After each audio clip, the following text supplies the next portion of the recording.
We got some more news, huh? Yes, we do. We had mega trade news today, man. Was I on to something with this one? You were, man. You were. So earlier today, the Indianapolis Colts and the Philadelphia Eagles came to an agreement on a trade.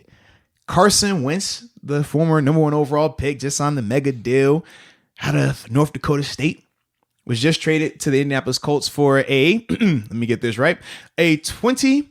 Nope. This year. I got you right here. We ain't gonna play that game. Hold on. Let me guess. This year, 3rd round pick. Next year, conditional 2nd, depending on the snaps he plays. Could go up to a 1st. Or if the snaps I think, decrease by 5% and they make the playoffs. Yeah, so you're right on it. So here we go. The Eagles will receive the Colts 2021 3rd round pick and a conditional 22 2nd round pick. And the 2nd round pick can turn into a 1st if, this is your part right here, if Carson Wentz reaches 75% of the offensive snaps in 2021 or 70% of the offensive snaps and the Colts make the playoffs. Doesn't make sense. Not at all. If that's what compelled them to make the deal, good for them. Who won? The Colts. It's not even close, man. The Colts won. So check this out. You ready for this? Colts still got their 1st round pick this year. They get Wentz for peanuts, okay? They don't have his cap. Still the contract. They don't. Wait. Philly has check this out. They made history. I didn't know this. Philly made history today. Not only did they trade Wentz, but they have officially taken on the largest dead money cap hit in the history of the NFL.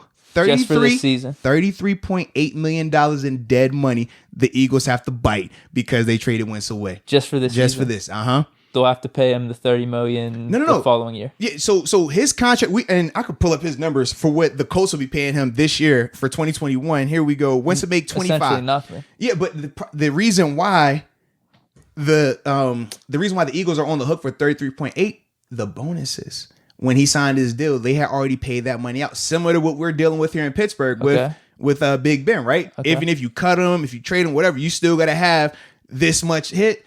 That's the same situation that's going on with Philly. So what's Philly. he going to have the following year or so? So I haven't looked into the following years after that, but in the 20 range?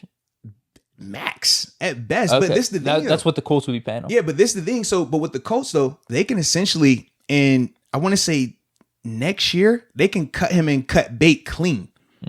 Yeah, because of where the contract is. They could be able to cut him. Nothing. Anything. They could cut him and just wash their hands with it because of the bonus money that was already paid by the Eagles. So the Colts, that's a major win for them, man, in terms of if he comes out and balls out, which I think Frank Reich, the connection. Well, that was the MVP caliber season, right? But the Colts, we talked about the Colts roster is loaded. They have O-line, they got receivers, they got running backs, they have defense.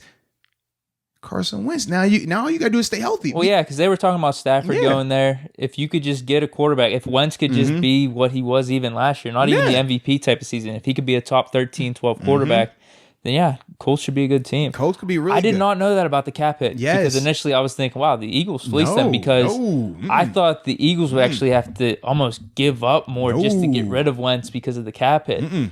This is what I'm with you then. This is what we call mismanagement. And why, when we talked about, this would have been probably a month ago, we had a conversation, we're talking about the whole Doug Peterson at the end of the game scenario. And then it's like, well, who would you choose, Peterson or Wentz? Peterson or Wentz? And they got rid of Peterson, right? And initially we all thought, well, okay, you got rid of Peterson, you're going to ride with Wentz. And I was like, I don't really agree with this. I think that Peterson was the more effective person throughout his tenure. You look at all the success that he had. The only negative you had was this year was when he benched Wentz and then the last game of the season. But if those two scenarios are enough to outweigh the Super Bowl championship that he won with the backup quarterback, the multiple playoff wins that he's had with backups in, think about the injuries that team has always dealt with, especially under Peterson, and all that success, and those were the two reasons why you got rid of him. That's a terrible decision on your part by the GM, by management. That's the first part that was an issue. But then to add insult to injury, not only do you get rid of the coach, but then you trade away the quarterback that you supposedly were keeping over the coach. And then after you trade him away, you're going to have to eat $33.8 million in dead money. So now you don't have the quarterback. But now, instead of being able to put some pieces around Jalen Hurts, now you're going out there and you paying $33.8 to a phantom. $33.8 to a nobody on the field right now. Think about how many pieces you could get in. We talked about what we could get for the bin, for the 20, for the 41. Imagine what you can get for that. This is crazy. And now I feel bad a little bit for Jalen Hurts. I said, man, it would have been nice for him if they would have had Peterson. But because he looked pretty good. Yeah, but for me, I feel like Jalen's going to have to be very careful because he could easily fall into a Sam Darnold, Josh Rosen, Dwayne Haskins situation where you're caught between two different regimes and two unsuccessful seasons. Were they picking 6, right? Yeah. 5, 6? New coach. You could just see how you could fall in between where this new coach might not want to do that whole, what you're able to do with Jalen Hurts. We might want a little more prototypical guy, right? You can just see how difference of philosophies. Now you take a guy at 6. What we looking like here? Now you moving Hurts somewhere. Now if Hurts in the back, like you can just see how, and it's happened recently. It's happening. I just feel a little nervous for my man Hurts right now. I'm like, man, sure. If the opportunity works out, like make the best of it, but you got to be careful, baby, because it's a situation for failure right now. If there's a team that believes in him, like I could see maybe in like San Francisco or something. If he got traded there, he could definitely work out with the 49er system. But yeah, that's what it's going to come down to. Mm-hmm. That's iffy. I don't like that. I don't like it at all because if he got traded to a team that was willing to give him a shot, though? I'm just saying in general, I don't like. You're saying like that's a lot to go year to year, changing regimes like that, and to ask that, hopefully it's gonna work. That I'm gonna get traded to somebody that really wants me. Like, man, we saw Rosen be the 10th overall pick in 1 year, and then the next year he was in Miami and didn't even get nowhere near that same level of opportunity. Hurts was a 2nd round pick that people still had questions about. You see what I mean? That and even the success that he had, small sample size, right? It wasn't like he did this for 16 games. Talking about a short window on a team that was struggling mightily. He just, was the fanciest of the nonsense that was going on. I thought he had more success, though, than Rosen ever had, at least to prove that, man, I could start and win games. I mean, he beat the Saints. I don't think so. I think that Philly had a better situation with Peterson than what Rosen had in Arizona. Being on that AZ situation, seeing it firsthand, it was dysfunction. You were there for that year, exactly, right? Yeah. I saw it. I saw it when they paid $20 million to Sam Bradford to come in and be the starter, and they cut him after 3 games because he kept getting sacked, but they never addressed the offensive line. And then you put Rosen behind the offensive line. David Johnson coming back from the wrist injury wasn't nowhere near the same. Receivers weren't productive. Defense was terrible. Yeah.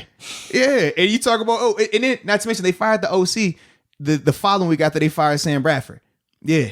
So when I think of all that, I'm just like, no, that's nowhere near the same. Like, people that weren't out there seeing that situation, dude, it was a dumpster fire. Not to mention that the GM was suspended the first half of the offseason, the draft and all that because of the DUI.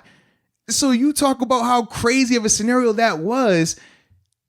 Hurts won't dealing with that in Philly, not even close. You still believe in Rosen a little bit, huh? I do. I don't see why not. I saw him in practice. I know what he looks like.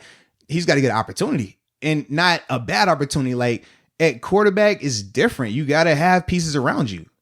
You just have to. You either have to be protected or you have to have top level running back, wide receivers or something to make it work. He hadn't had those situations. Now, obviously, Fitzpatrick was able to make it work a little bit better that first year they were together in Miami. Yeah. And obviously, Fitz has a lot more experience of being in those type of situations. Whereas Rosen, he came from what? UCLA. He didn't really have to deal with it like that. It's a little bit different. So that's why to me, it's like, I haven't closed the book on him, but unless he gets in a good situation, it's going to be tough. It's going to be tough. And at the NFL level, once you get in this rut of, okay, we view you as a backup now, it's hard to get out of that at times. Once you're in the franchise quarterback conversation, you're pretty much staying there, right? Once you're in all right, he's just a role player, you stay there. It's hard to alternate those things. And with Rosen, if he doesn't, get an opportunity in a preseason to like light it up, they're going to view him as what? You're a depth guy. You're a rotational guy. You're, second, third guy at best. So. Yeah. I see what you're saying. It's crazy, man. So I'm with you. Yeah, I think the Colts won the trade. Dude, Colts. All you're saying with this cap hit. 33.8, the most in NFL history.